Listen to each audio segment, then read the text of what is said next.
नमस्कार. न्यूजनामा बातम्यांचा जाहीरनाम्यामध्ये आपणा सर्वांचं मनपूर्वक स्वागत आहे. लातूरच्या रंगभूमीचा प्रवास श्रीराम गोजमगुंडे ते आता शैलेश गोजमगुंडे इथपर्यंत येऊन पोहोचलेला आहे. 35 वर्षापूर्वी मराठवाड्यामधनं एक नाटक, ज्याला आपण प्रायोगिक नाटक असं म्हणतो, तर ते प्रसिद्ध झालेलं होतं. परंतु आता प्रायोगिक नाटक आणि व्यावसायिक नाटक अशी स्पर्धा सुरू असताना लातूरमधनं केवळ प्रायोगिक नाटकच व्हायची, परंतु उन्हातलं चांदणं या व्यावसायिक नाटकाद्वारे लातूरचा पुन्हा एकदा नावलौकिक महाराष्ट्रभर निर्माण करण्यासाठी शैलेश गोजमगुंडे सज्ज झालेले आहेत. सर, काय सांगाल? उन्हातलं चांदणं हे जे व्यावसायिक नाटक घेऊन आपण येत आहात महाराष्ट्रासमोर, भारतासमोर, काय सांगाल? कशा पद्धतीने हे असणार आहे? लातूर हे नाटकासाठी, नाट्यरसिकांसाठी स्वतःचं वेगळेपण जपून आहे. आणि आपण जाणतोच की सबंध महाराष्ट्र हा नाटकवेडा आहे. आणि या नाटकवेड्या महाराष्ट्राला दाखवण्यासाठी, सादर करण्यासाठी काही चांगली नाटकं होणं अपेक्षित असतं. आणि आजपर्यंत तो मक्ता पुणे, मुंबई आणि काही अंशी नाशिकने घेतलेला. पण गेली अनेक वर्ष आम्ही प्रायोगिक रंगभूमीवर वावरतोय. पण लातूरमधून, मराठवाड्यातून विशेषतः एकही व्यावसायिक नाटक आमच्या कारकिर्दीमध्ये कधी पुढे आलं नाही. तसा कोणी प्रयत्नही केला नाही. आणि जरी कोणी केला असला तरी फारसा यशस्वी झाला नाही. एक साधारण 35 वर्षापूर्वी रारण बोराडे, आपले संभाजीनगरचे ज्येष्ठ साहित्यिक, बोराडे सरांच्या आमदार सौभाग्यवती या कादंबरीवर आधारित एक नाटक आलं होतं, श्रीनिवास जोशींनी लिहिलेलं. बस तेवढंच एक नाटक आपल्याकडे व्यावसायिक रंगभूमी म्हणून गेलं.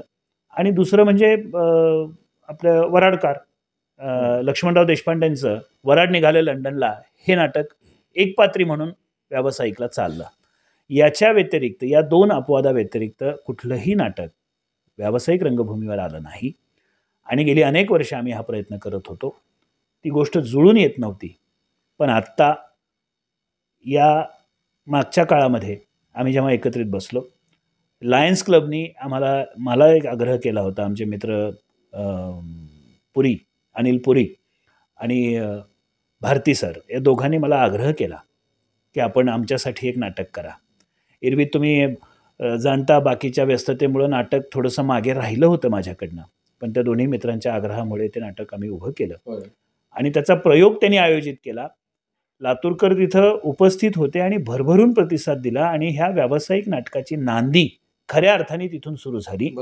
उपस्थित प्रेक्षकांनी याला तुम्ही व्यावसायिक स्वरूप द्या आणि सबंध महाराष्ट्रात लातूर घेऊन जा, असं आम्हाला सुचवलं. उन्हातलं चांदण्याविषयी काय सांगाल? तुम्ही दस्तूरखुद्द त्याचे लेखक आहात आणि मुख्य अभिनेतेही आहात. त्याच्यामधले काय आहे नेमकं उन्हातलं चांदण्यामध्ये?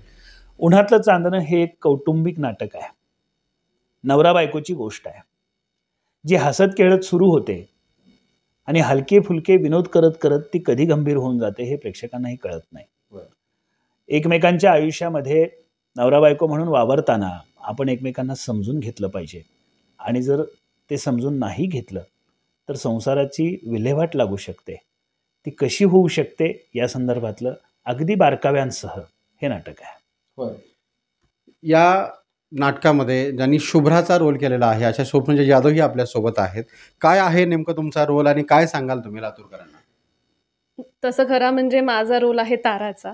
तर ताराबद्दल सांगायचं झालं म्हणजे तारा अशी वेगळी, अनोखी अशी स्त्री नाही आहे. ती तुमच्या आजूबाजूलाच सापडते. म्हणजे जेव्हा तुम्ही नाटक पाहाल तेव्हा जे कोणी नवरे ते नाटक पाहतायत त्यांना कुठे ना कुठे त्यांच्या बायकोमध्येही ती तारा कधी ना कधी दिसलेलीच असणार आहे. असा हा पूर्ण ताराचा प्रवास आहे, जो परत एकदा शरदचं प्रेम ओळखून त्याच्या प्रेमात रमणारा हा प्रवास आहे. तर हीच चांगली सुरुवात आहे. नक्की स्टेजवरती पाहायला आवडेल. हो. रामूचा रोल आपण केलेला आहे त्याच्यामध्ये. काय आहे नेमका रामू आणि कसा प्रवास सुरू झाला तुमचा नाट्य क्षेत्रातला शैलेश गोजमगुंडे यांच्या महाराष्ट्रात? खूप छान वाटतंय. भैयासोबत काम करायचं म्हणलं तर म्हणजे खूप हे आहे, म्हणजे आता एक्साइटमेंट आहे. त्यांच्याकडून बरंच काही शिकायला मिळतंय आणि माझं भाग्य आहे की मी भैयांसोबत ते असं काम करतोय.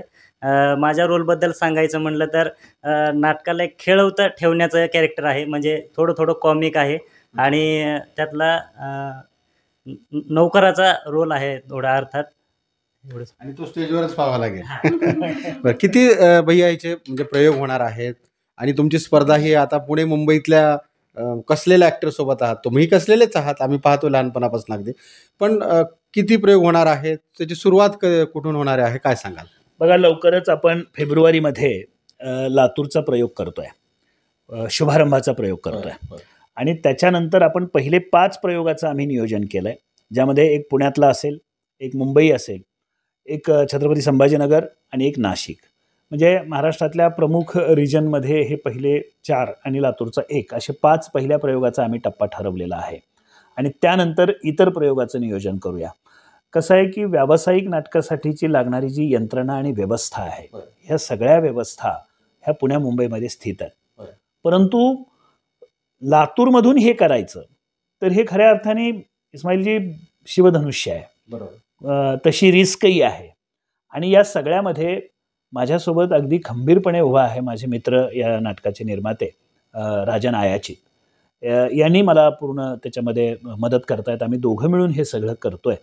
आणि लातूरचं नाटक महाराष्ट्राच्या क्षितिजावर घेऊन जाताना तुम्ही म्हणाल्यासारखं चॅलेंज आहेतच, पण चॅलेंजशिवाय आयुष्य नाही ना.